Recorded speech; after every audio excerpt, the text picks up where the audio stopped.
Scott Burnside, ESPN.com, here on the latest edition of Hockey Today, the podcast. We hear from head coach Mike Sullivan of the Pittsburgh Penguins and James Van Riemsdyk of the Toronto Maple Leafs. You can find it under the Listen tab on your ESPN app. Well, hello there. Good morning to all of you. Welcome into First Take on a Wednesday. It's hump day, gentlemen, halfway through the week. What's going on? What's up, man? How are you? We're fired up, though. How's everything? It's midweek, right? A lot to get into. So coming up on the show, we have A-Rod. He's not happy. He isn't getting playing time in the majors. Should the Yanks play A-Rod more? Don't miss that debate. Plus, we start with the NFL, though. Ray Rice joined Mike and Mike this morning and spoke about his domestic violence incident and how he feels about other players like Greg Hardy getting a second chance while he hasn't gotten his. Take a listen. I looked at it as if I truly worried about everybody else getting a second chance, I know I would have went into a very dark place.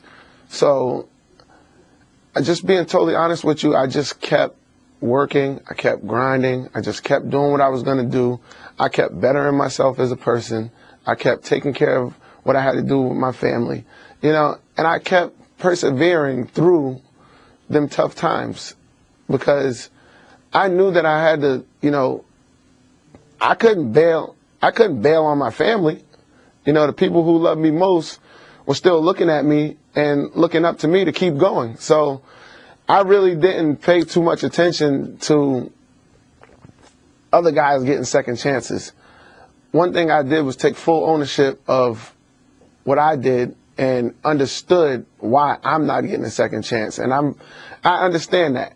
I'm a big boy, and I'm not sitting up here being naive about the situation. The situation was a horrible deal.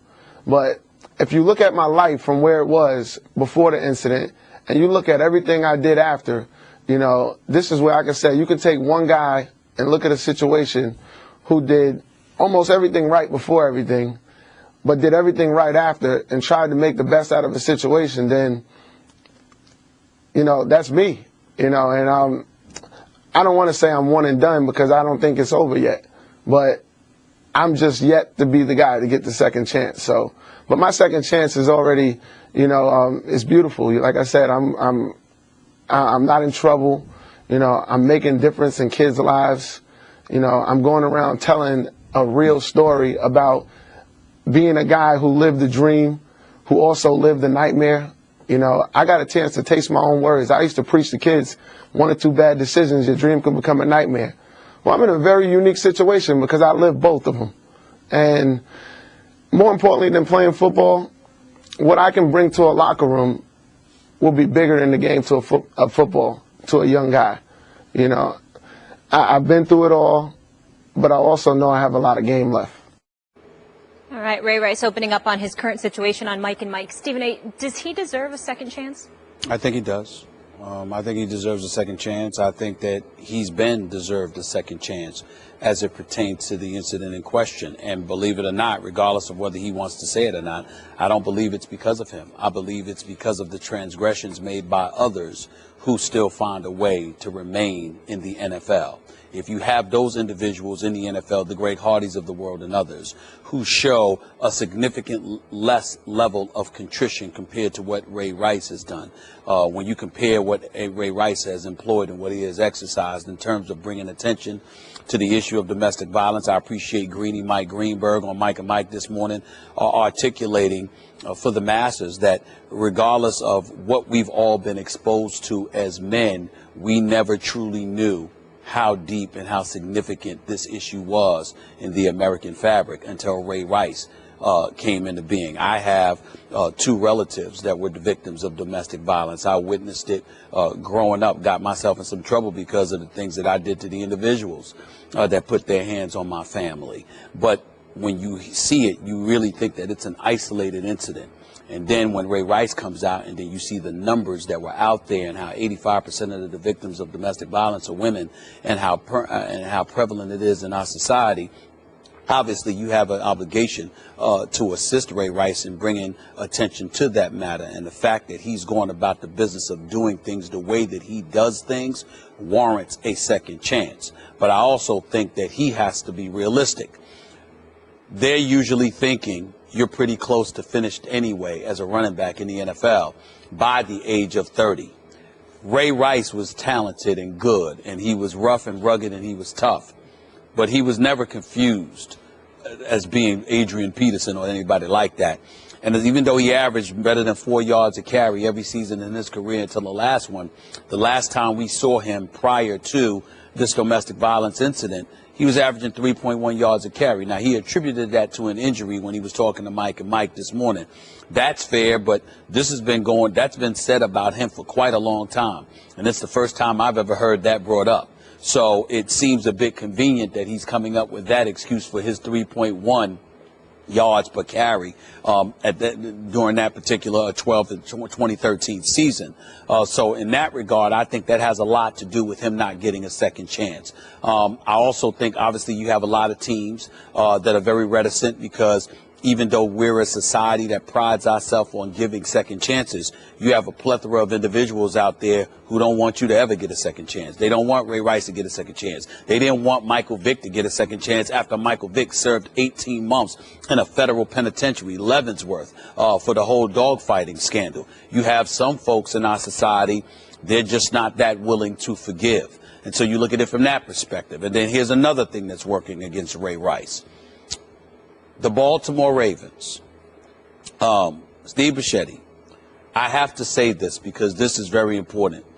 Outside of the domestic violence he inflicted upon his then fiancee, now wife, the other thing that Ray Rice did that I thought was very wrong on his part was he dimed out the owner.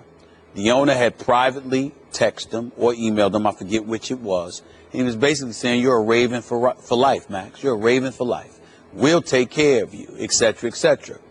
And Ray was so hell-bent on telling the world how honest he was, that he basically threw the owner to the wolves. Because now the owner had to backtrack because the owner didn't want to come across as somebody who was condoning your violence. He just wanted to let you know that he had your back and he was going to support you and you would always have a job here. I firmly believe this.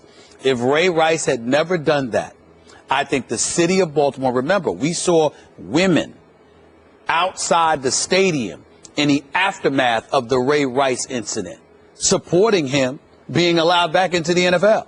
I truly believe in my heart that the Baltimore Ravens would have brought Ray Rice back and given him another chance by now if he hadn't been so hell-bent on coming across to some degree at that point as self-righteous in terms of explaining how honest he was to everybody. Roger Goodell, Steve Buscemi, Ozzie Newsome, and everybody else. Had he not done that, I think Ray Rice would have been back with the Baltimore Ravens by now. So he did this to himself because of the violence. He did this to himself because he dimed out the owner, Steve Buscemi. But based on everything that he has done in terms of the aftermath of what transpired, the contrition that he has shown, if anyone deserves a second chance after committing such an egregious act, it would be him, especially in today's NFL when we appear to have a bevy of individuals, not a lot, but a few guys, getting in trouble for this kind of egregious act. America's the land of opportunity and second and third chances, and I think that's human nature. We like to see someone come up off the deck and dust themselves off, even from a self-inflicted wound, although this is obviously an assault on someone else, but in terms of his career, he did this to himself. Particularly when that person shows real public remorse. You believe that their public display of contrition is genuine, and that they've internalized the lessons that their behavior wrought. For example, Mike Vick, you bring up, Stephen A.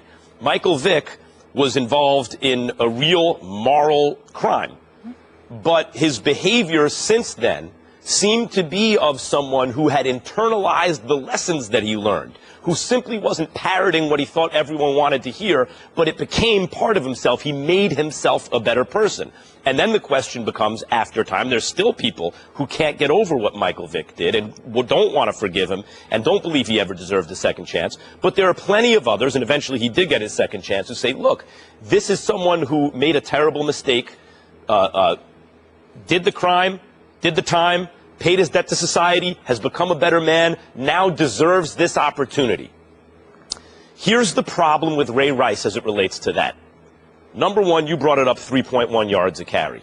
If it was 5.1 yards a carry, oh, he'd have another job in the NFL. A 29-year-old running back, even though he's had 2 years of rest now, so maybe he wouldn't take the wear and tear of a normal 29-year-old running back, even if he blames it on an injury in his last season, so it's 3 years since he's really himself, and now he's staring at 3.1 yards a carry, you might not get another job just based on production, particularly if you come with all this baggage. But here's the biggest issue. You can't unring the bell if you're Ray Rice because of the video evidence. The way human beings are wired, the way our brains operate, when you see something in front of your face, an egregious crime, that will affect you emotionally differently than if you hear of some statistic from far away, some abstract number. Even if the number is a horrific number, this number of thousands of women are victims of domestic abuse, that will not resonate with the human psyche and emotionally the way it will if you see a video and that video in particular is indelible. You can't get the toothpaste back in the tube. You can't unring that bell. So what Ray Rice is up against now is not only showing that the contrition is legitimate and that he's internalized those lessons, not only that, but also that he can produce, and even then, he's up against the reality that we all saw what we saw and we can never unsee it. And I think when you all add all that up, Stephen A., whatever side of the kind of ethical debate you land on, he deserves it or he doesn't deserve it, I don't think he's going to get it. I don't think he's going to get it either, but the question is whether or not he deserves it.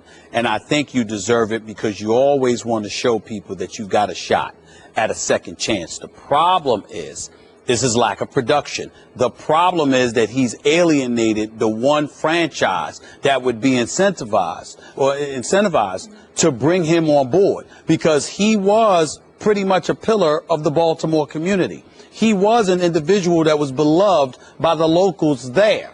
He was one of their own. And usually when you transgress to a significant degree, you have an opportunity to go home. That's why home is so important to so many people, because it's the one sanctuary, the one haven that you can go to where you're somewhat rescued, never completely because of the video. We understand that.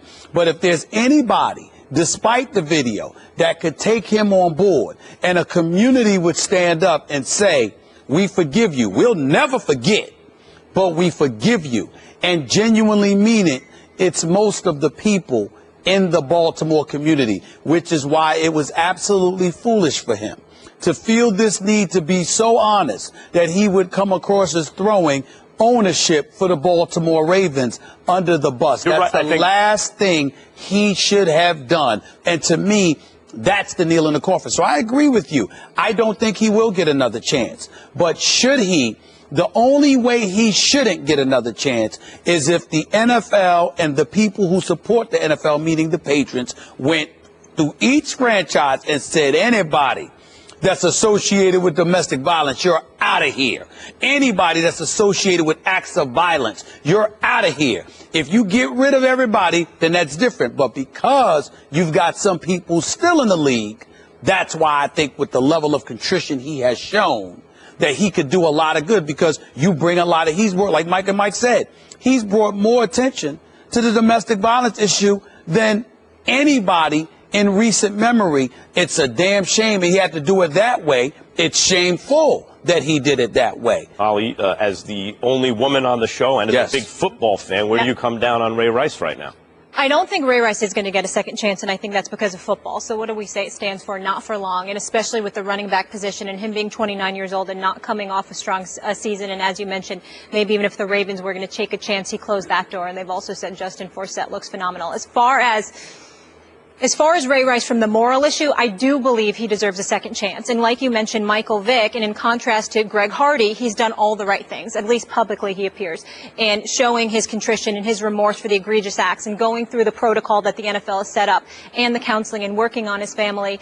And it doesn't make it okay, but everybody's from different backgrounds and raised different ways, and I'm happy that he got the proper help and he's addressed it and moving forward. But as far as the football piece, I do not think that he will get a second chance based on that. And I think if teams are on the fence Unfortunately, they're going to say now, fortunately or fortunately, they're going to say, we don't want the hoopla that comes along with it. So if any shot, yes, maybe as a backup down the road, but I really don't think so. But I think it's purely based on football. And if they weren't sure, it's not worth all the attention that it's going to bring. Not worth it. Let the games begin and the voting. It is quarterback tier time courtesy of Mike Sando. Sando released his third annual NFL quarterback tier rankings consisting of 42 league insiders, general managers, coaches, coordinators, all weighing in, and evaluators were asked to place 33 quarterbacks in one of 5 tiers. So let me explain the criteria for you. Tier 1, can carry his team each week. Team wins because of him. Tier 2, can carry teams sometimes but not as consistently. 3, legit starter but needs heavy run game / defense to win. Might not want this guy. Tier 4 is might not want this guy starting all 16 games. And 5, do not think this guy should be starting. So here are the rankings, starting with a tie at the top tier. Number 1 there, Tom Brady and Aaron Rodgers. The only other quarterback in the top tier is Big Ben.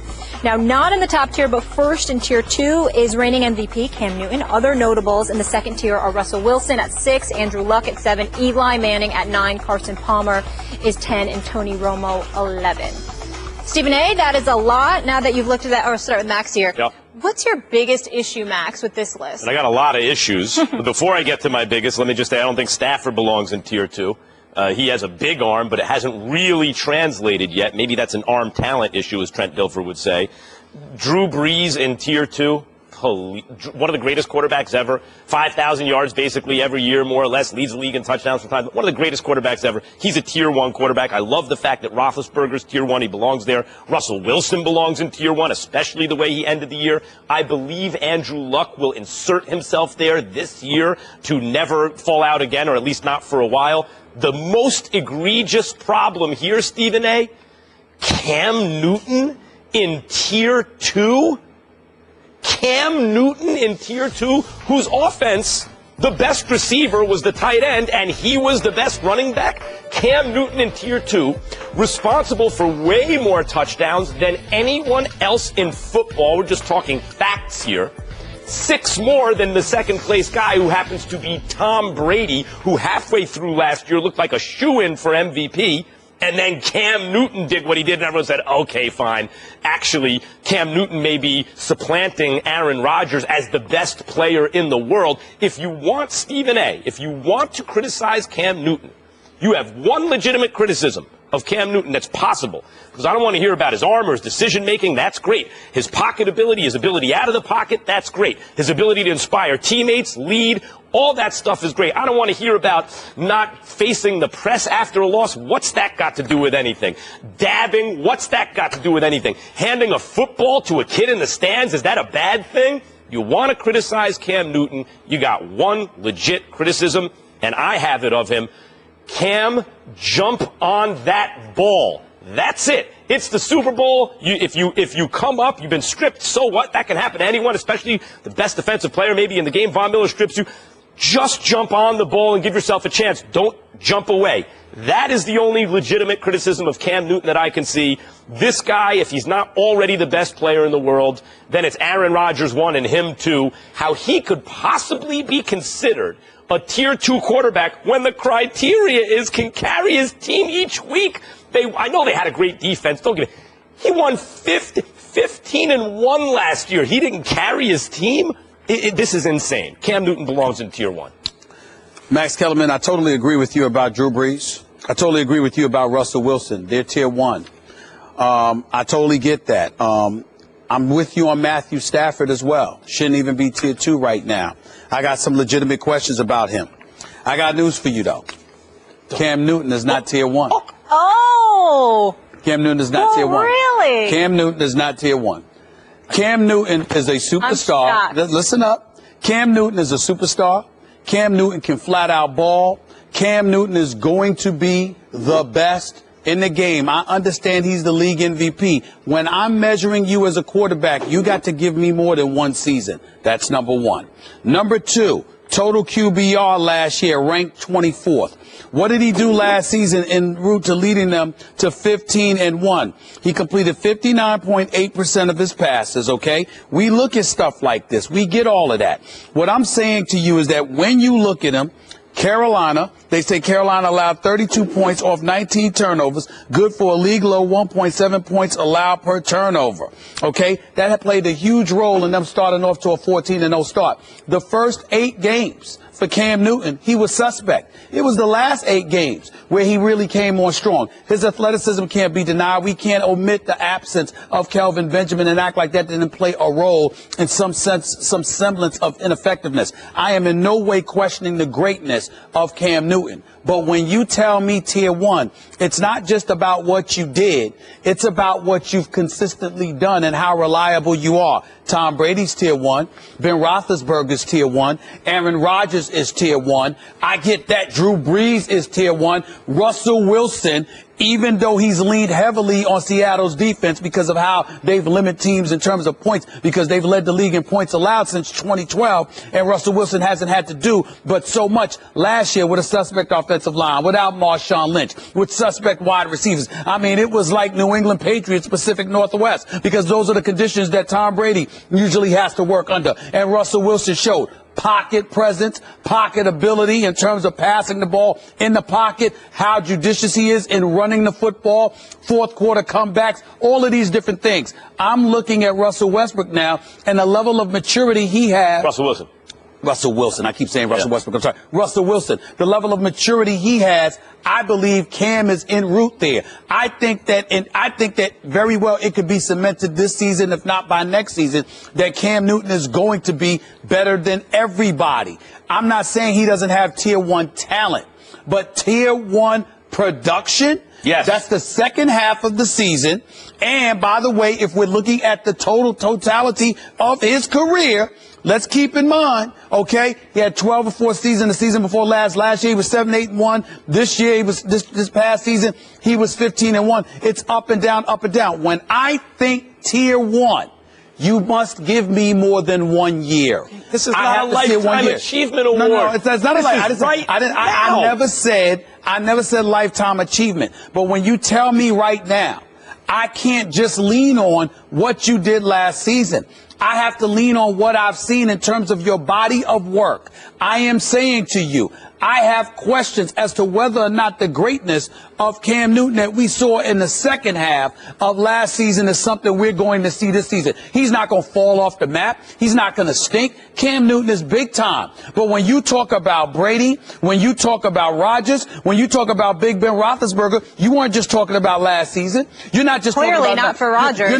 You're not just talking about now. You are talking about a body of work that allows you to lean on them and say, I can trust that my expectations of them will be met. This is what we do. You, Max Kellerman, cannot tell me. I'm not questioning Cam Newton's ability at all. You cannot tell me, as you sit right across from me now, that you absolutely positively trust that Cam Newton will do this season everything you saw last season. I think Brady will. I think Aaron Rodgers will. I think Big Ben Roethlisberger will. I think Drew Brees, even with that horrid defense. Tell me when. I'm telling you right now, you can't say you trust that you know that Cam Newton will duplicate that.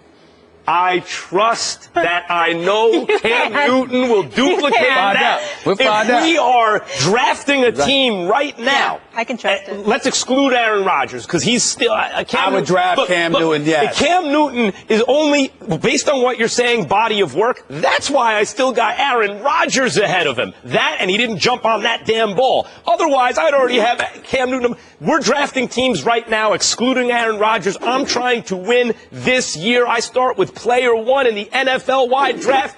Give me Cam Newton, 1, outside of Aaron Rodgers, right now in a draft. Stephen A., I said it in the beginning. Offensive touchdowns. Forget about it, because no one on defense scored more touchdowns. Touchdowns.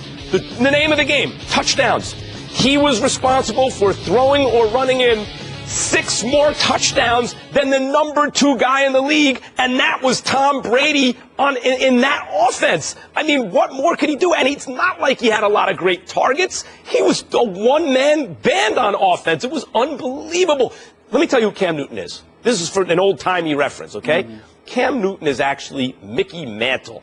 When Mickey Mantle was coming up, one of the greatest baseball players of all time, everyone's like, oh my God, this guy is going to be unbelievable. He showed it all as a young player, and he was good for a couple of years, didn't put it all together. All of a sudden, he wins the Triple Crown, and he's the best player in the world, and no one can believe it. That's Cam Newton. We saw the potential. It wasn't exactly like a straight line to the top. It was a little up and down first couple of years, and then he entered his physical prime this season, or last season, and he has taken over the world of football. Cam Newton in Tier 2? Not only is Cam Newton Tier 2, I just told you for a fact, let me say for the record, if you're drafting today, would I draft him ahead of Drew Brees today? Yes. Okay?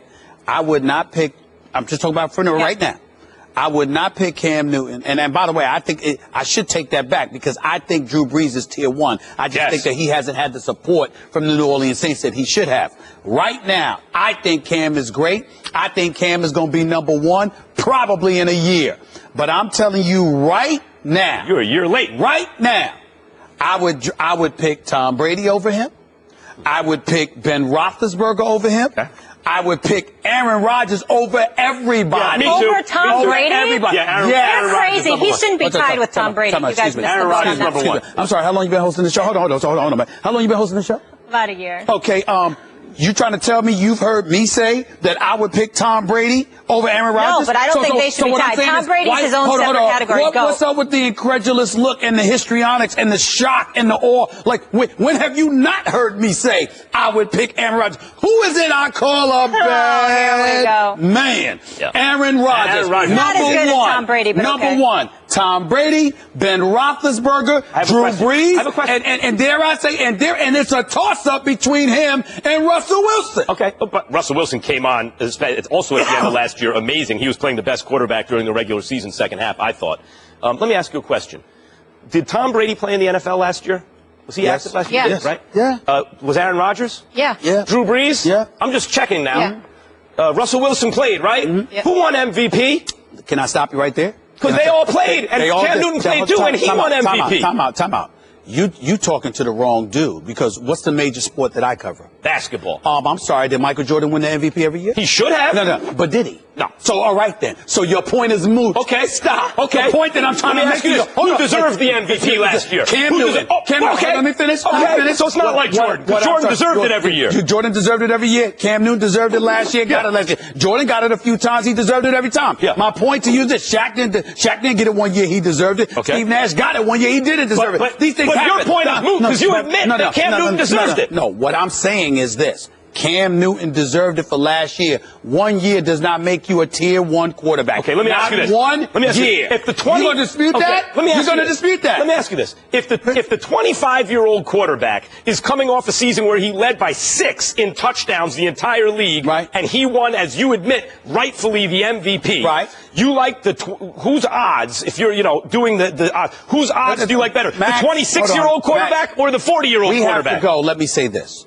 Carolina had an elite defense. Right. And the fact of the matter is, Tom Brady didn't have that. Ben Roethlisberger didn't have that. Aaron Rodgers didn't have that. Steven, so my point to you is this. It's nothing wrong with me saying I would take one of those guys ahead of Cam Newton. Because Cam Newton is still evolving as a pocket passer. He's actually going to get better. Pocket passer. Listen, he's an excellent pocket passer. Yes, he is. You're on drugs. Now, that's ridiculous. Now, Cam Newton is a great pocket passer. I'm going back to what you said. World? I'm going back to He's good, but he ain't great pocket passer. But just because the Broncos shut him down, the Broncos can shut anyone down. Please. Now, wait a minute. Go ahead. You said you were exactly right. Cam Newton had elite defense. Tom Brady didn't. Ben Roethlisberger didn't, et cetera, et cetera, et cetera.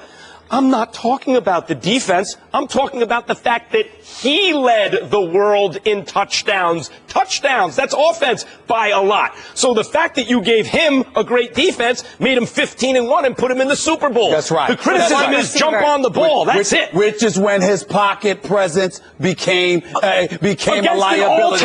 It doesn't matter. Let me tell you something. I think Aaron Rodgers would have handled it. I don't think Tom Brady would have handled it. He was missing one receiver. And how was his season last year? You know what? Because Because here's the deal. What was Carolina had a running game. Yep. They had Rough Riders. They had an elite defense. Aaron Rodgers had Aaron Rodgers. Randall Cobb and Devontae. I mean, who the hell else? Yep. What is Brady it? had a lot of people, though. Rodgers. I mean, who the hell was Your it? point is that since Cam is playing on a team without as good an offense but a better defense, somehow that means that another quarterback who is less productive than him with better offensive weapons is somehow better than him? They're not better offensive weapons, in my opinion. And I'm telling you this right now. I'm going to say it one last time. Aaron Rodgers, Tom Brady, Big Ben Roethlisberger, Drew Brees, all would be picked ahead of Cam Newton for one season right now. Cam Newton is tier 2 approaching tier 1. Save this. Save it. Gone into the third deck at Nationals Park. A towering mammoth home run from Bryce Harper. Two of baseball's best go head-to-head in the nation's capital. Just got out a 3-run blast for Mike Napoli. Mike Napoli and the AL Central leading Indians face Bryce Harper and the NL East leading Nationals. And we got ourselves a game. The Indians and Nationals. Wednesday at 3 Eastern on ESPN Radio. 2-1, a busted back ground ball as the fans are beginning to chant, "We want A-Rod."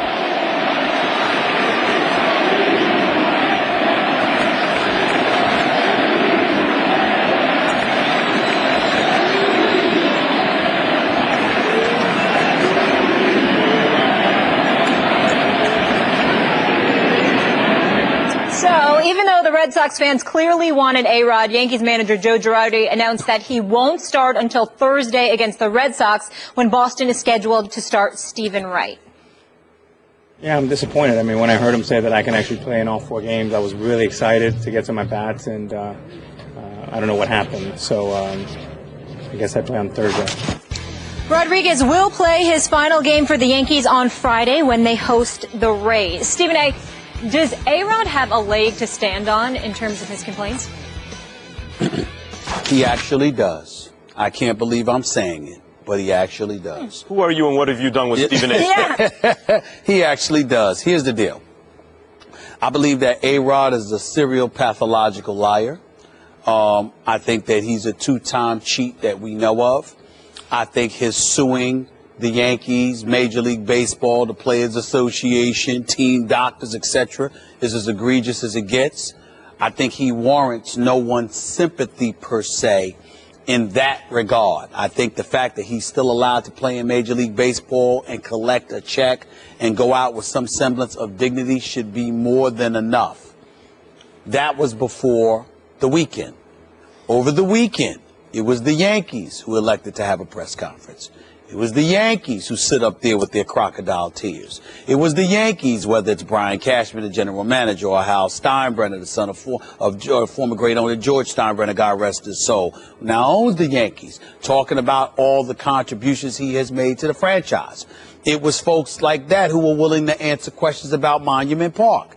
It was manager Joe Girardi, who specifically teared up himself and talked about what A-Rod meant to the team, and of course he'll be playing until Friday, etc., etc. I'm just big on something, and maybe I'm old school. Keep your word. Let me tell you something. The hardest thing for anybody to get from me is a promise, because when I make it, I keep it. It's just that simple to me. Or I exhaust myself trying to honor my word. I understand that the Yankees still have an outside shot at the wild card spot, but you traded Adolis Chapman, or Aroldis Chapman. You've traded Carlos Beltran, Andrew Miller. You've traded Andrew Miller. You've traded these guys. You clearly have gone the route of a youth movement. It's not to say that you're trying to throw games. Clearly, you're going to try to win because you're out there. But that's not the priority as much as it is getting these guys playing time. If you were going to do this to A-Rod, why the hell did you allow him to end it Friday? Why didn't you sit up there and say the very next game is your last? and do it that way. You agreed to keep him around. You lauded and praised him. You talked about what he means to this franchise. Okay, you don't get, as far as I'm concerned, if you're Joe Girardi, who I respect profoundly, and I'm so happy and proud that he's the manager of the Yankees, but I don't believe you should get to turn around and say, I got caught up in the emotions, essentially acknowledging that you lied, because I don't believe that Joe Girardi lied. Okay, I want to believe that he was telling the truth. Honor it. You're a damn good manager, a great manager as far as I'm concerned. Think about life post A-Rod past Friday. But in the last games against the Boston Red Sox, with the fans there having honored Mariano Rivera, having honored Derek Jeter, if they want to sit out there and they want to see A-Rod for the last few days, they deserve that, and you deserve to give him that, because those were the words you gave when he announced that he was stepping away. If Girardi had sat there and said, I solemnly promise, but he made the remark. He has the right to change his mind as the manager of the team. Who knows if he's being pressured in some other way, if they have some promotional ideas about Fenway and Yankee Stadium the last 2 days you build it up. The problem with A-Rod right now is he stinks. He can't hit at all. He strikes out every at-bat. He can't run. He can't play defense. What can he do? He's not a baseball player anymore. I mean, that's why they're forcing his retirement. Then take the uniform off and send him home. Well, I mean, that's what they're doing, but they're giving him a goodbye at Fenway and a goodbye in the Bronx. They're just, it's ceremonial. And look, everyone smells on A-Rod what you smell on him that you don't like. He's not Jeter. He's not Rivera. The Red Sox fans aren't going to honor him in that kind of way. Neither will Yankees fans. And I've heard a conspiracy theory that, like, well, the real reason the Yankees aren't doing this is he's sitting on 696 home runs. If he hits his 700th home run, he gets a bonus in his contract. No. A-Rod has $6 million bonuses that kick in whenever he ties someone on the home run list. So he got a bonus for 660 when he tied Willie Mays. Next one up is Babe Ruth, 714. He's not going to get to 714 in a couple more days. He might not get to 697, although the way A-Rod has his flair for drama, he might hit 2 home runs in each of his last 2 games. Who knows? I mean, he's that kind of, he has that kind of knack for stealing headlines and stuff. But it's not about the bonuses, because he's never going to get to 714. It's about the Yankees, I think, taking a more sober view of the situation and say, we're going to play him an extra 2 or 3 games. Why? So he can strike out every single time. He's not a player anymore. That's why he's not playing. He's not a player anymore, to get rid of him. You shouldn't have him up at a press conference saying goodbyes with his fake self, sitting up there taking off his baseball cap and taking off his glasses and looking up, you know, and crying out. I mean, give me a break. If you can withstand that, you can withstand A-Rod in a final at-bat. That's what, Stephen A., that's what they're doing. But what I'm saying to you, they're letting him play in Fenway 1 game. But what I'm saying to you is, they said he can play up until Friday. Let the man come up for at least 1 at bat. You're talking about the 9th, and then the fans in Boston are chanting his name. They want to see him. What's wrong with that? Now, Girardi will sit there and talk about, you're just trying to win. You're just trying to win. Oh, you're so focused and you're so dogged about that. But that's not what you said in the press conference. And that's what I'm saying. To me, that's what matters. I don't think that A-Rod deserves to play per se based on his performance, certainly not based on his history, combined with this year's performance with his 204 batting average self. But if you said you were going to play him, play him. Listen, period. If they're losing by 8 runs at Fenway and it's the 6th inning and maybe you can get A-Rod in that bat, I don't know that that's ruled out, unless he's not traveling with the deputy, you know, something like that. But from a competitive point of view, you're right. Look, they've given up on this season. It was wise. They were a 500-ish Stop team. trying to pretend like you haven't. What's that? Meaning giving up on the season. But they are doing this. They are trying to remain in a competitive environment, and they're not so far out of the race that they couldn't conceivably snatch a wild card if certain things go their way. They gave away 2/3 of their bullpen. They still have Dellin Betances, who's amazing. You know, it's possible, although very unlikely, that they can stay in the hunt. So why not pursue that while you've already traded some veterans for some nice young talent? And in the meantime, A-Rod's only going to hurt your cause. But because you're right, it's not as though they're going for the pennant right now. They're giving them an extra game or 2 to say goodbye. These words would have never come out of my mouth if it wasn't for that damn press conference on Sunday. But the fact that they had that press conference on Sunday and they said what they said, follow through. That's all I'm saying. All I'm saying, keep your word. Here's the question. Keep your word. Here's the question to you. Do you think this is coming from Girardi, or is it coming from higher up in the Yankees organization? I think it's a combination of both. I think a legitimate argument could be made that the Yankees don't mind sticking it to him. But again, you know what? then don't do away with the press conference. Just stop it. Stop the charade. Stop trying to sell Yankee fans on something that's non-existent. Don't be phony. You're the Yankees. Here's the next question. If all these games were at Yankee Stadium and the Yankees could cash out by playing A-Rod, you think they'd play him? Because I do. They're on the road. They only got that one game at Yankee Stadium coming up, so they're going to play him there. They're going to throw the Red Sox a bone, play him in that game. If they were all at Yankee Stadium, maybe they play him. We'll find out. It was worked out to where I can, do that and play at the same time and commentate. And it won't be too, much of a burden on me. What was Jay's reaction? I haven't talked to him about it. A TV thing where he's going to be on the pregame show. He said he hadn't hashed it out with you yet, so I don't know how familiar you are with the details. But how do you make sure that doesn't detract from? That's first. I have no idea what you're talking about. Pregame show for what? He's going to be on the pregame show this year. Surprise. This is something I do on my off time, and it's cool. And I am appreciative of Fox for allowing me to do it, and my team organization, because obviously they know about it and they had to sign off on it before it actually took place. Josh Norman defending himself on why he has a TV gig. He's setting himself up for the future after football. Max, does he have a point? Yeah, he's right. Listen, he followed the rules. Josh Norman followed the rules. If I could somehow make an NFL team and I did that, I don't have to notify anybody, right? I could just go do that. Do I need to notify as long as I could do it in my own time? Do I need to notify my employer, or can I just go play in the NFL? But for NFL players, it's different because there's a sense that, yeah, you followed the letter of the law, you followed the rules, but you violated the spirit of the rule. And what's the spirit of the rule in the NFL? We own you. That's the spirit of the rule. We own you. And whenever a player does something to violate that spirit, like, actually, you don't own me, you just employ me to play football, it's not like he's taking a risk with his health or anything. He's doing it in his own spare time. Well, you could have informed us. What do you mean? Kind of like informed you and sort of asked permission to? In other words, you own? No, you don't. You don't own him. He's absolutely right about that. Now, the issue that a fan might have with Josh Norman is, and although he's a very competitive guy, I think any fan would want him on the team, is like, did you drink the Kool-Aid? We like our players to drink the Kool-Aid, and meaning, yes, winning a championship is the most important thing in my life. There's nothing more important than winning a championship. Win a Super Bowl. That's what we want our players to believe, fans of the teams. Even though the NFL is largely a TV show, it's a lot of what it is, and the Super Bowl is just another TV show for which you're not even paid that much more. And here, Josh Norman is saying, yeah, you know what? I'm sure I'd like to play on that TV. I'd like to be in that TV show, too. I am a competitive person.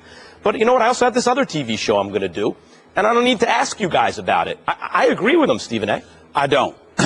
I don't agree with him because of a couple of reasons. I do appreciate the fact that he elaborated on the fact that they knew. Because yesterday we had the impression that they didn't know because he said they didn't know, he just did it. And so we were saying, well, you're supposed to let your team know. You ain't supposed to make a decision like this and not tell the team. That's not wise. So it's good to hear him say he was joking, that they obviously did know. He don't know why Jay Gruden didn't tell y'all he didn't know, because obviously the team had to sign off on it if it happened. Okay, fair enough in that regard. So he didn't break any rules here. He doesn't deserve to be excoriated. Fine. The flip side to it is that you are going to a new team. You are the new 5-year, $75 million dude with $50 million in guaranteed dollars. You have a lot to prove. And there is something to be said for being all in.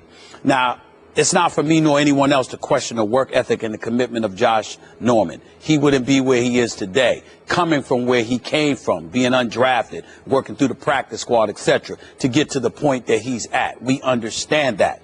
But now you've reached new heights, and you are the guy that's considered the elite corner and the elite catch in the off season. Yet what were we hearing during training camp? That you were getting scorched by Deshaun Jackson. That Deshaun Jackson was giving it to you. Now, if you know anything about Deshaun Jackson, he'll give it to anybody because he's an elite deep threat, and he could put it on anybody when healthy. The flip side is nobody wants to hear that from the dude with the new $50 million in guarantees.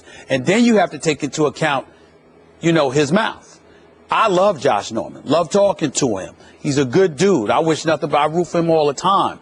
And I think that he's very bright, and I think that he knows the things to say and not to say. But that's me. The team may feel a little bit differently.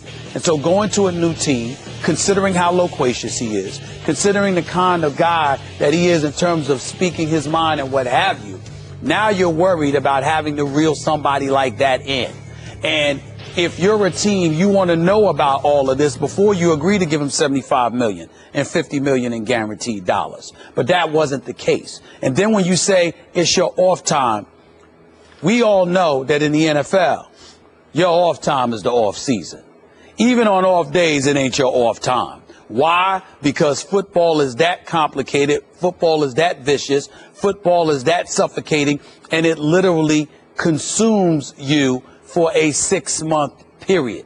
He would be absolutely right if he was talking about what he's doing in February, March, April, May, and June. The fact that he's talking about what he's doing during the season and acting like that's his off time, I kind of agree with him, but I'm pretty sure most NFL teams wouldn't. He knows that, but did it anyway. And that's where the potential complication because it becomes public because it's on TV. I mean, I know of lots of players at their best throughout football history, including today, and maybe even especially some quarterbacks who have a pretty good time in their off time during the season.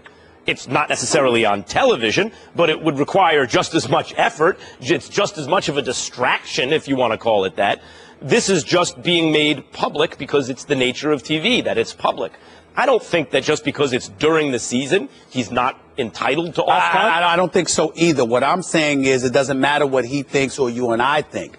My concern is what his employer thinks, regardless of what they say. Everything's fine now because it's training camp and preseason is on the way. When the season comes about and you find yourself in dicey or precarious situations where you might be giving up a few yardages, where you might get the receivers might get the better of you or something like that, those kind of things come into the equation and could ultimately affect the way you're looked upon, which is my concern for him. I'm not knocking him for it. I'm saying to walk around and act like he has no reason to be concerned. That's just foolish because the folks in Washington, those Redskins fans, trust me, mess up. And watch what they bring up. I was in D.C. for 15 months when I was hosting Around the Horn. Yep. I had an apartment down there and spent some time down there. I don't know that there's a more passionate fan base about their football team than the Washington area fans. I mean, they are crazy about that franchise. You get anyone you meet in the street, anywhere, or any public gathering, you talk to anyone, that's what's on their brain. So I hear you. But here's another Yankee analogy, I guess. You're going to hear a lot about this. I'm a Yankees fan. Reggie Jackson, kids, he's a Hall of Famer. He was a big deal once upon a time. Reggie Jackson got to New York, Stephen A., as a free agent, right? Now, here's a guy who struck out a lot, and he made big comments talking about he's the straw that stirred the drink when he signed his free agent deal, late 70s, kids.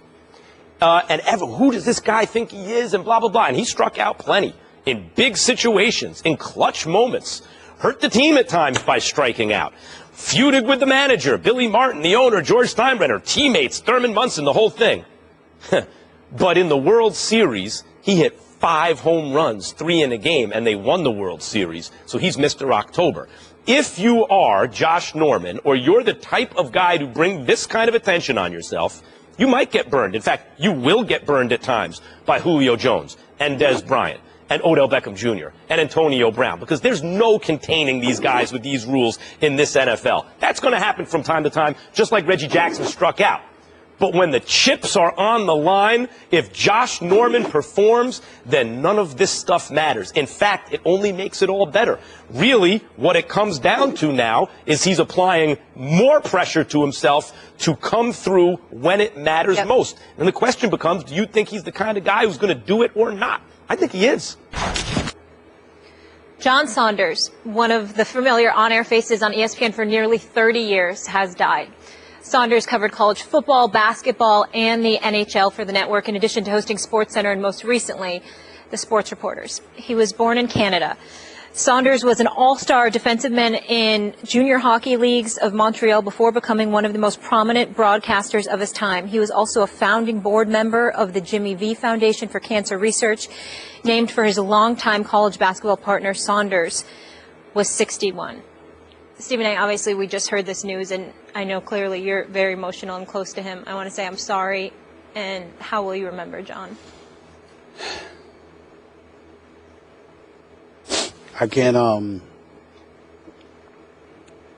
he was a big brother. He's a father figure. I'm sitting here in shock. You just got the news. Thank you. You just got the news. He went to the NABJ last week. I couldn't make it because we were on the road for First Take. I was supposed to see him. We're going to hook up for dinner in a couple of weeks. He had health issues from years ago. Had a bad accident as well. Bad fall. He was recuperating throughout the years. Health ebbed and flowed.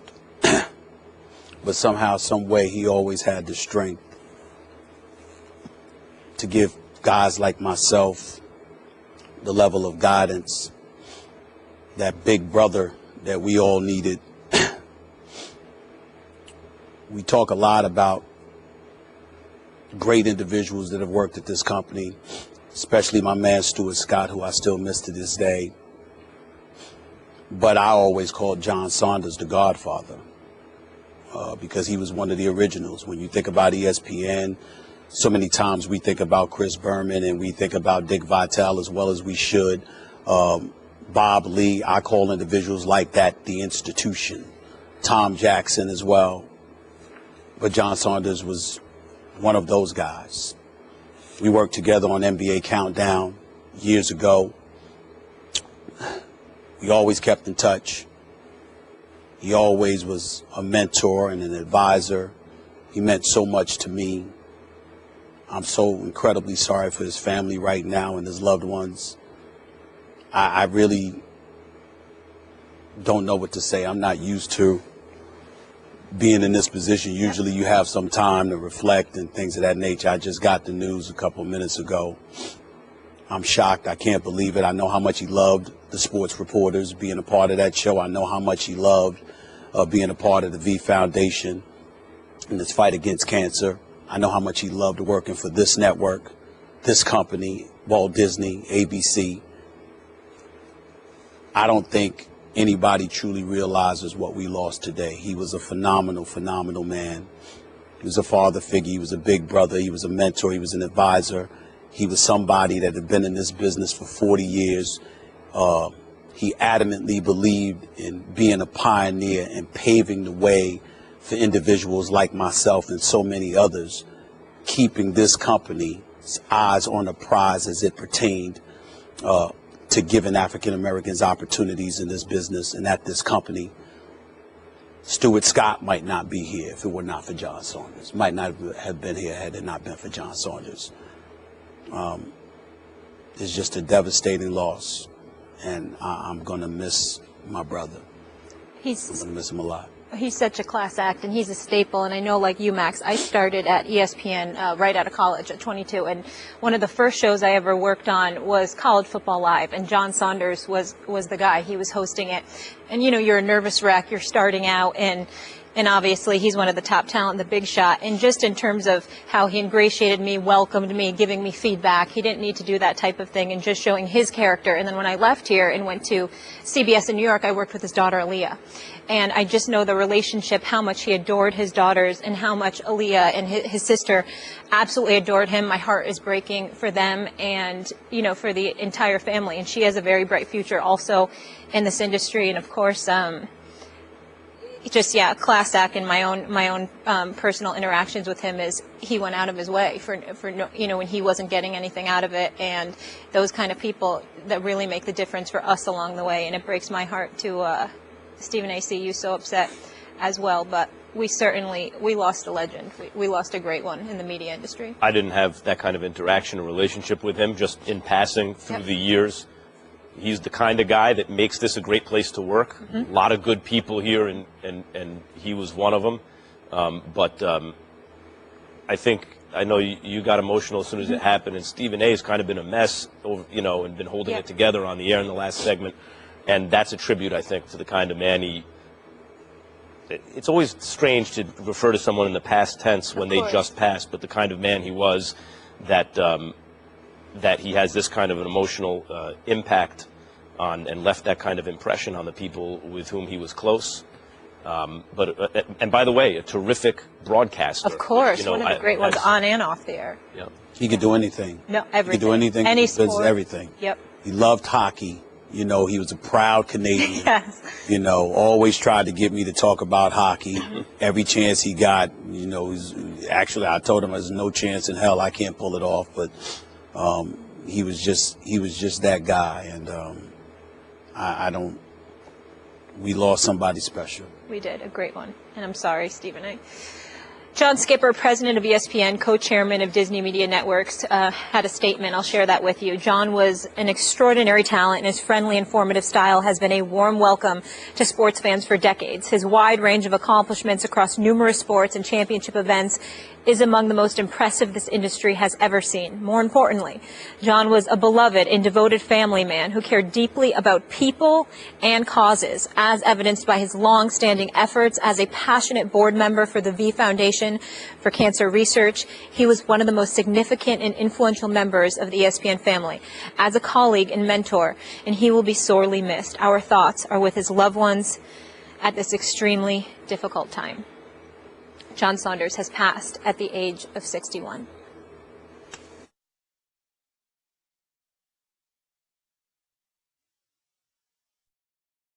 Scott Burnside, ESPN.com, here on the latest edition of Hockey Today, the podcast. We hear from head coach Mike Sullivan of the Pittsburgh Penguins and James Van Riemsdyk of the Toronto Maple Leafs. You can find it under the Listen tab on your ESPN app. We almost had football Sunday night until we didn't, the field debacle in Canton, Ohio. So according to our Jim Trotter, NFL Executive VP Troy Vincent sent a memo to all 32 teams today explaining how the field painting fiasco resulted in the cancellation of the first preseason game. So here's what Vincent said. While the Hall of Fame field situation underscored the challenges in working with third parties, ultimately I'm accountable for ensuring the field is of the highest standard. Vincent said the league's football operations department had to, quote, demand and expect an extra level of detail in adhering to NFL standards for non-club fields. Max, should Troy Vincent be taking the blame here? No. Listen, to me, this is not about protocol or how it's supposed to be done. First of all, it's not even an NFL joint, really. It's a Pro Football Hall of Fame joint. And the NFL is here getting out in front of it because, because Stephen A. Smith was going off the other day on, don't give me this is driven by the NFL, et cetera, et cetera. So they're getting out ahead of it. Look, yes, it's not our jurisdiction exactly, but if our name is associated with anything, we have to make sure and take an extra step, even though it's really their fault, but okay, we're dealing with a third party, we have to hold it to higher standards, et cetera. That's good, and if protocol is that Troy Vincent's the guy who should be saying that, that's fine too. But it is at the very least a missed opportunity for Roger Goodell. Because, look, if he wants to be judge, jury, and executioner, if he wants the buck to stop with him, then here's an issue where, according to the NFL, and we all know they didn't really mess up that bad, but they're taking the blame if there's a mess up like that. If it's not Goodell who we see taking responsibility, it looks as though, whether or not it's actually the case, that he's passing the buck. That the buck is not stopping with him, that he sends a fall guy out to say, okay, it's our fault. Whatever the protocol is, whatever, I'm talking about the spirit of the thing, the same way, Stephen A., the other day you were saying, look, don't give me this Pro Football Hall of Fame stuff. This is the NFL. Don't give me this Troy Vincent stuff. It's Roger Goodell. No, I'm going to say it's Troy Vincent. I covered Troy Vincent in Philadelphia. I know him. He's a good man. He messed up here. and I appreciate him accepting accountability for it, because that's where the accountability belongs. You can't tell me that the commissioner, he's ultimately responsible and the buck stops with him. We understand it from that premise. But to get into the specificity of the situation, the reality is that you can't ignore the fact that everybody is allocated certain responsibilities, that they have certain job descriptions. This is under Troy Vincent's job description, okay? And in some respects, he dropped the ball. I applaud Troy Vincent for sending out this memo to all 32 teams, knowing that it would probably get out to the media, by the way, and giving details. For example, the decking that covered the field was not fully removed until 2:45 p.m. Sunday, despite league personnel being told it would be completed by 8 a.m. So you're talking about a 6+ hour difference in which you didn't pull the cover off of the field. There was some crusting, according to the tester, that existed, but it was supposed to break up if the players ran over it several times. We see all of that stuff. But here's why, Max. Not only is it on Troy, but it should be on Troy, because you can't have it on Roger Goodell. You can't have it on Roger Goodell because it's the Hall of Fame. What you don't want to do is you want the NFL to have some respectable distance from what you're seeing from the Hall of Fame. Because the more the commissioner ingratiates himself into the equation, then all of a sudden you say, well, what else does he ingratiate himself in? I mean, is he going to start picking Hall of Famers, for crying out loud? If he's going to start having to say as to who goes in and who goes out, who gets inducted, what year they're going to get inducted to? Not to say, of course, that's far-fetched. That's reaching. But that's what you have to shield yourself from. The optics. The optics. Those are the optics you have to shield yourself from if you're somebody in the commissioner's position. When you go to individuals that are subordinates under him, then you get into the specifics of their job description. So when Troy Vincent writes, going forward, the NFL, the NFLPA, Field Surface Safety and Performance Committee, blah, blah, blah, blah, blah. Now we're getting into the minutia. Direct responsibilities held by specific subordinates. And when you have that, it gives and it lends itself, optically speaking, towards having a healthy distance from something you want to be distant from, because you don't want anyone to assume you have ingratiated yourself with this particular organization to such a degree that you have undue influence. That is why it's important that Troy Vincent stepped out front and took the blame for this instead of Roger Goodell. Troy Vincent has underlings, too. There are people who work under Troy Vincent, but they didn't release a statement. He did, because the idea is the NFL as a league is trying to show responsibility. Like, look, guys, this isn't really our responsibility, but let's forget all about that. We're going to take responsibility. Well, who's we? Ultimately, where does the buck stop? Again, we know the buck stops with Roger Goodell. Especially a but not the minutia. Not the minutia. Well, especially a commissioner who's very interested in the minutia in terms of meting out punishment. Well, wait a minute. Wait a minute. The reason why the commissioner is involved in meting out punishment and why his name was raked through the coals is because of the punishments he handed down and how he didn't seem knowledgeable about certain things. Let's revisit Ray Rice for a second. Not that this has anything to do with that, but let's revisit it from the standpoint. Roger Goodell's initial punishment was 2 games. 2 games. And everybody like, what the hell is this about? You know, people were going off on him because what are you thinking? Okay. People like myself did not go off on him. Maybe I should have. I dropped the ball on that. But the point is that when you weed out punishment, you act as if you're an authority on the matter and you're knowledgeable enough to exact punishment in something this minute. I don't want to say minute as in not important, but in terms of these tedious details as it pertains to this issue. That's above the commissioner. I mean, come on, the commissioner has, I mean, that's way below. By the way, when you say I dropped the ball on that, you don't send your assistant out to say that they dropped the ball, right? You say you dropped the ball. I don't do it, but I will tell you this.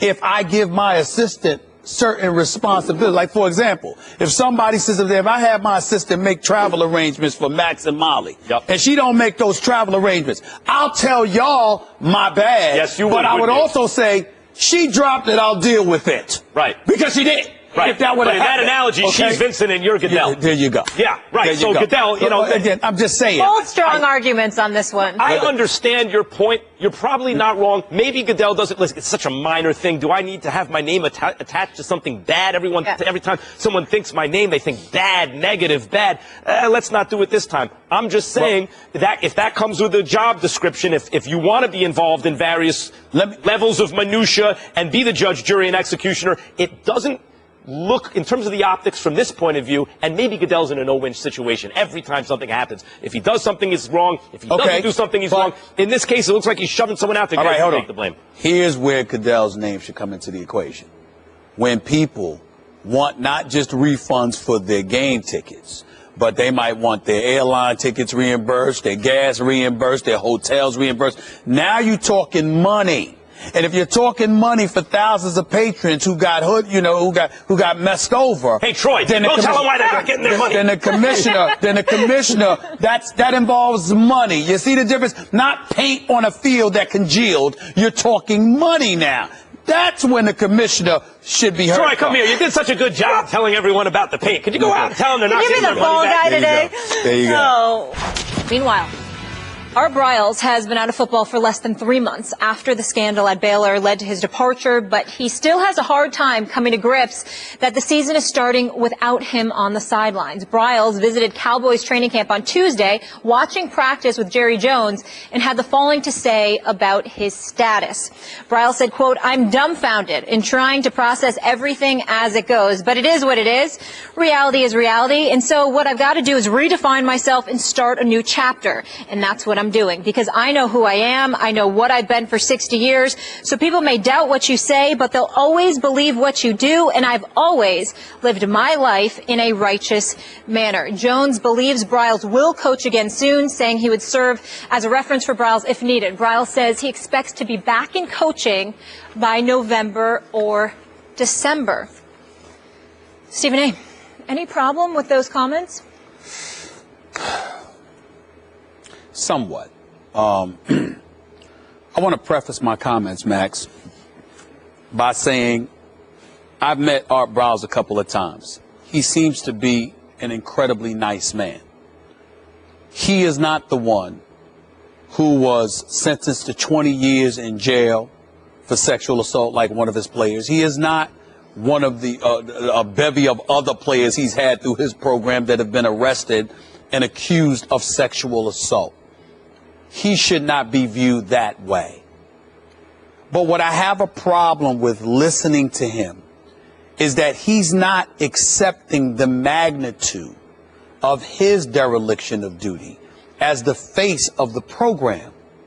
There are parents who swore, or victims who swore they reached out to him and that he ignored their calls. There are others who said that your program ran amok, that you essentially turned a blind eye and a deaf ear, or you dragged your feet. Maybe not literally, but from a perspective standpoint, from the optics, it looked as if there was a level of urgency that you should have attached to the situation that you just didn't seem inclined to do. And so when you come out with statements like, you know who you are, you know what kind of man you are, there's perception and there's the reality of how you conduct yourself. Well, your inaction is part of your conduct. And that's what he's missing in all of this. It's the same thing with Penn State. Joe Paterno, God rest his soul, isn't the sick, psychopathic, sorry, no good Jerry Sandusky who deserved to be under a jail for the rest of his damn life, that was sexually molesting little boys. But you were the overseer of the program. You were the one who threw the president out of your house when he came to fire you. So the president couldn't fire you. You could essentially do what you wanted. If somebody had come to your house and told you Ohio State was cheating, you would have found a way to step up and be more active then. How come you could not have been that way with Jerry Sandusky? This is the same principle for Art Briles. What we're saying, Art Briles, is that couldn't you have done more? Clearly somebody feels yes, because you're no longer the head coach at Baylor. And the biggest part in all of this to me, or just as big, not the biggest, just as big, is Jerry Jones. Whether it's tone deaf, blind, or whatever. You speaking about Art Briles in practically the immediate aftermath of all of this, when you just are a season removed from having brought Greg Hardy on your squad. Jerry Jones, what are you doing? What are you doing? This is the kind of stuff that we're talking about here. I believe anybody can make a mistake. There's certain mistakes that are unforgivable. Child molestation, murder, stuff like that. You know, but anybody, almost anybody can be forgiven the second chances. What I have a problem with Jerry Jones is that time and time again, you make these calls and you seem to be tone deaf to what is going on around you and how it affects the lives of others. And even though this may not have anything to do with it, I'll close by saying this. An incident that has absolutely nothing to do with what we're talking about. I remember when the Rutgers women were insulted by Don Imus. Yep. It was wrong. You apologize. Rush Limbaugh, Donovan McNabb, it was wrong. You're supposed to apologize. A bevy of incidents like this. Sometimes it's not the mistake you make, it's how dogged you are in defending yourself instead of just manning up and saying, we erred here. We messed up. I'm sorry, it won't happen again. Let's move forward. It's their refusal to acknowledge the mistakes. That is the problem. And that is the message that I believe Art Briles needs to get. The tone deafness of Art Briles and Jerry Jones in this instance. I mean, look, if there's a transgression, even one of oversight or willful kind of obstinance about something, willfully ignoring something, you need to show some kind of public contrition. And when you start making excuses and talking about what a great guy you are, that's the opposite of that. But I want to talk about, and you bring up Joe Paterno. You know, the justice, the statue of justice, yep. with blindfolded, with the scales of yep. justice, right? Because justice is blind. It's not that the bad that you do obliterates the good. It's not like the good doesn't count anymore, but it gets weighed in the balance. And in the case of Joe Paterno, unfortunately, at the end of his life, he, through his behavior, through not taking more action, a terrible kind of moral atrocity took place. And I think they have to bring the statues down, the names off, the stuff, like all that stuff, not because he didn't also do a lot of good, but because it gets weighed in the balance. And that bad, I'm sorry, kind of outweighs the good ultimately. Mm-hmm. It's about relationships. What we're really talking about here is relationships. If Briles has relationships with his players, that will take precedence in his mind over someone he doesn't know as well making some claim. If Jerry Jones has a relationship with Art Briles, that will be more important to him than some kind of abstract notion that Art Briles somehow turned a blind eye to some kind of bad behavior. Relationships are what it's about here. It's one of the reasons the Rooney Rule was so important, because one of the reasons African American coaches, for example, were locked out is they didn't have relationships in the good old boy network. And I think that's what's happening here. Jerry Jones, there's a part of it that's commendable. He has a relationship here, and he's being true to that over some kind of moral infraction that the guy committed. But think about this. Art Briles is basically on the record saying, I know I'm going to get another job soon. Think about the audacity of that. I know I'm going to get another. I mean, you know, do I have to go over the list of dudes that have been arrested, sexual assault, sentenced to 20 years in prison for sexually assaulting 2 females, okay? Title IX violation. I mean, what are you talking about? How even if you're going to get a job and you got inside knowledge that somehow you're going to land something, why in God's name would you publicly state, I know I'm going to be all right, as if you did nothing wrong? And if you're Jerry Jones and you're fresh off of bringing Greg Hardy on your team, guys getting arrested for all types of stuff, which I went through the other day with the Dallas Cowboys. Why would you embrace that with such glee and smugness and what have you? You're just looking at these guys and you're saying, what in God's name are you I think thinking? In the case of Jerry Jones, and this is like, it's two-sided in this sense. You're right. It's a very bad look. But there is also a part of you that acknowledges, boy, if you have a friend in Jerry Jones, that dude is loyal. He's going to stand by you. And that's what I mean by relationships. Maybe Bryles feels because he has networked enough, because he's embraced by a football community, that he is inoculated somehow from the kind of problems that were obviously apparent. I get what you're saying. Hold on, Molly. I get what you're saying. But the last point I want to make is there's a difference between saying, look, bad things happen. He's my friend. I love him. Yep. I understand him. He made a mistake. Yep. I want him to get another chance. There's a difference between doing that and coming across as if you're a victim who's done nothing wrong. Oh, Art Or Bryles. you're the friend of a victim who's done nothing wrong in the face of all this evidence. Art Bryles may be a very good man. I am not here to cast aspersions on him. But there is clear that there was a negligence of duty on his part. At least, how difficult is that to own up to, Molly? How difficult is that to own up to, Max? When you just stand back and say, you know what? I should have been more on top of In that sense, Jerry Jones and those like him, although he's now done it publicly, are not good for Art Bryles because they create this kind of enabling sense, and maybe that contributes to his tone deafness about all this, because, Molly, it certainly doesn't seem like he's very contrite. That's the thing, and especially when you're talking to reporters, can't he come out and be remorseful? And he has the opportunity to correct himself, to apologize, to say how he mishandled things, and then get into, I'm hopeful that I'll have a second chance, and be a little more humble in it. And then the other thing is, if you're Jerry Jones, can't you say, if that's your boy, can't you be like, listen, I understand you made a mistake, da-da-da, and hang out outside of camp where there's a million reporters there? And just act like it's perfectly okay when his program's a mess? That's what I don't get. Why are you doing that publicly in people's faces? And again, I think that's when it becomes like egotistical and you're just above everything. Right. You're above it. You're above the law, and it's all good. That's my boy. But not being aware of how his team's being perceived or caring. And that's the way Jerry Jones, as Stephen A. articulately laid out, has branded the Cowboys, essentially. That they believe they're above societal standards. And it's a bad look for them, particularly, I mean, I hate to couple it to this, when they ain't winning. Yep. It's not as though you're doing that and and you have a certain process and you're winning. And in addition to that, you've been losing. Here's the bottom line. I think the Dallas Cowboys stink, but I'm usually playing around when I say that because we're just talking about games.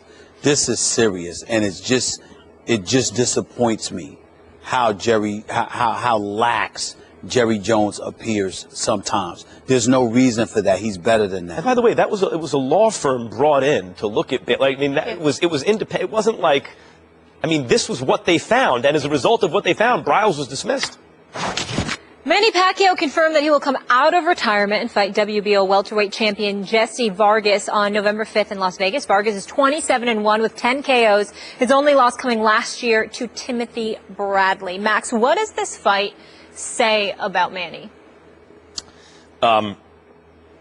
Look, Manny's coming back to fight. The question is why? And where is he in his career?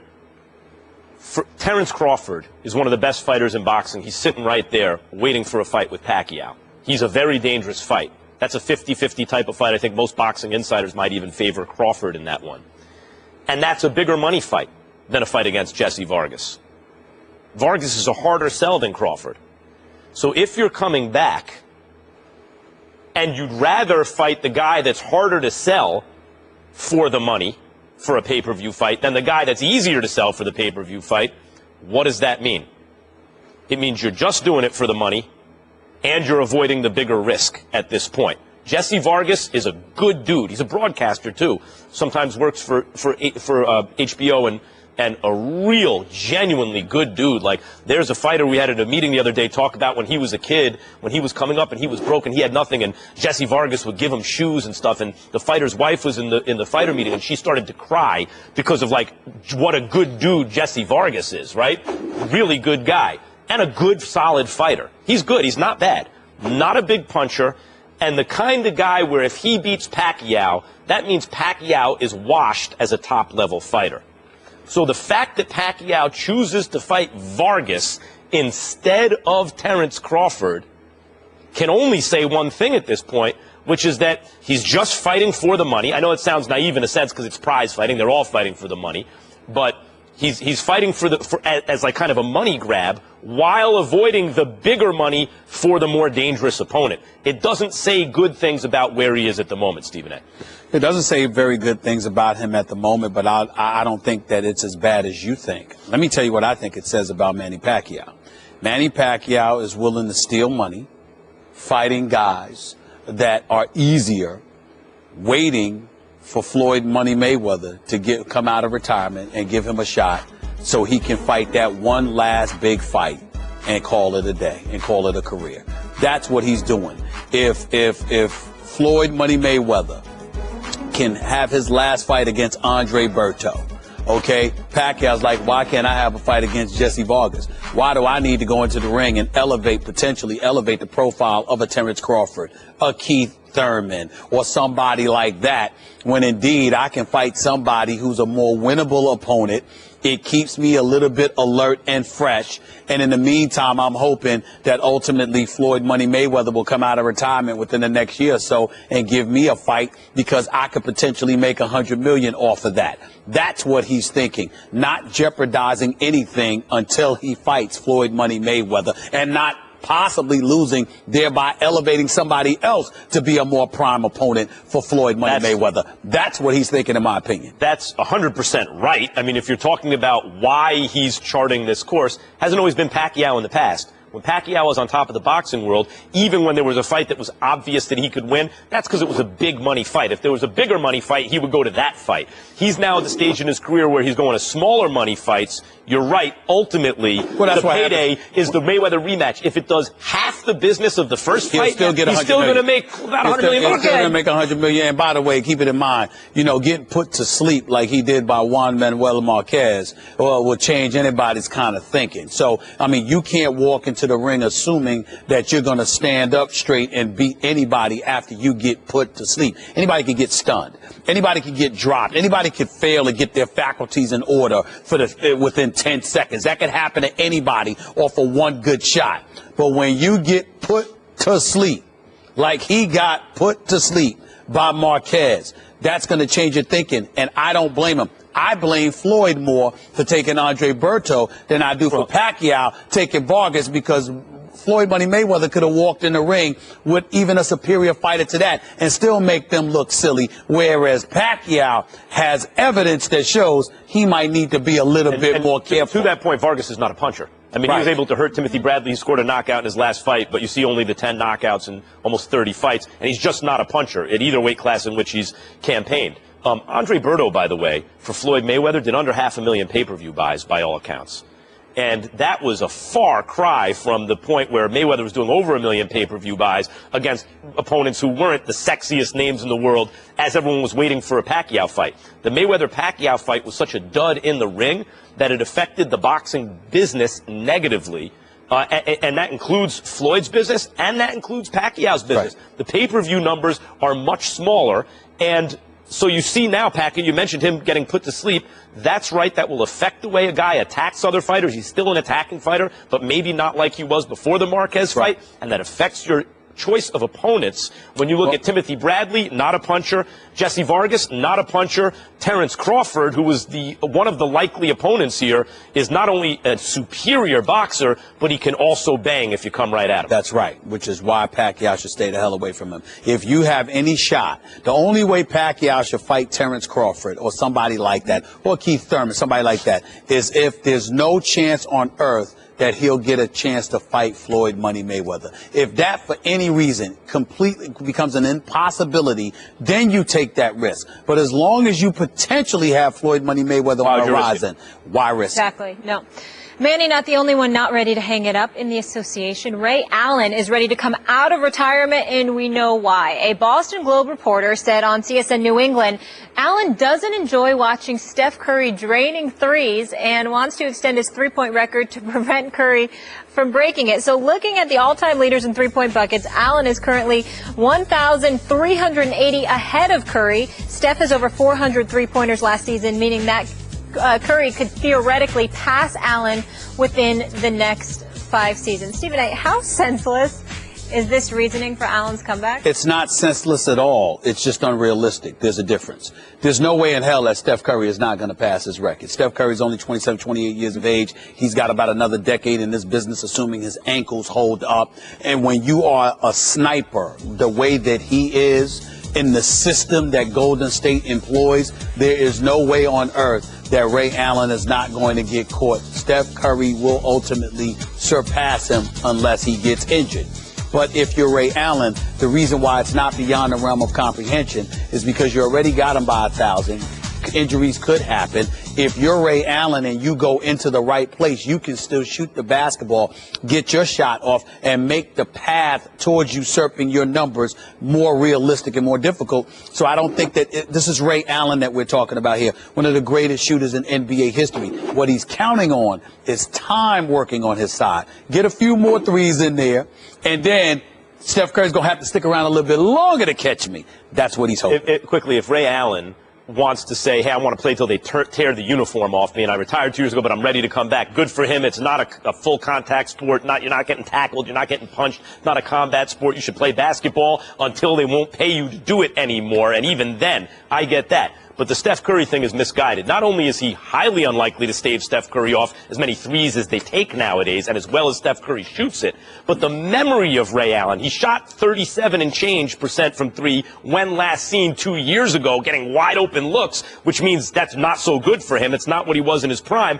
And the memory people will be left with is that he wasn't as good a shooter, these kids who see him shoot now, as he actually was. So not only is he not going to hold the all-time record eventually, so he's going to fail there to stave off Steph, but the last impression he's going to leave is that, like you're going to have to explain to kids watching him now, yeah, I know it looks like he shoots okay. You don't know what it looked like when he was 27 years old. He's going to go to Golden State and take the threes from Steph. There's nothing he can do. They're shooting a million threes a game now. It's a joke, people. Ray Allen from UConn, my favorite player of all time. No, but it'll be interesting to see. I don't know if I really believe the reasoning, though. I think it might be a little bit, just wants to get a little more money because he knows he can. Play the game as long as you can. Why not? I don't think it's just the record. It's not. He's class personified. He's smart. It's the record, then. And he's one of those guys that wanted to step away from the game because it taxed him. Greatest shooter of all time still? Ray Allen? Yep. I won't say the greatest shooter of all time, but he's one of them. He's one of them. Jesus Shuttlesworth. No question. Steph is here. For Max Kellerman, Stephen A. Smith, I am Molly Karam. Thank you guys so much for being with us. We will see you same time, same place tomorrow. Have a lovely day.